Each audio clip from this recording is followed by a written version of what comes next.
आज मी तुम्हाला एक कथा सादर करून दाखवणार आहे। तर ती कथा तुम्ही शांतपणाने ऐकून घ्यावी अशी माझी नम्र विनंती।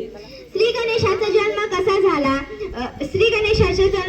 कसा झाला तर आपण आज पाहूया।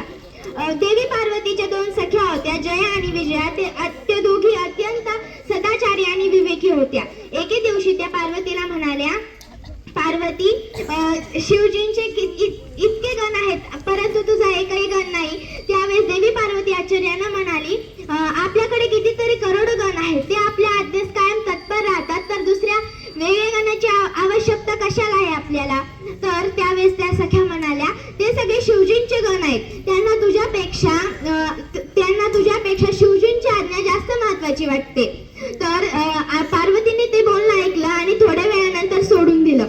एके दिवशी तिला स्नानाला जायचं होतं आणि तिने द्वाराशी नंदीला उभा केलं आणि ती नंदीला म्हणाली, मला स्नान करण्यासाठी जायचं आहे, तू द्वारपाल बनून कोणालाही आत येण्यापासून अडवव।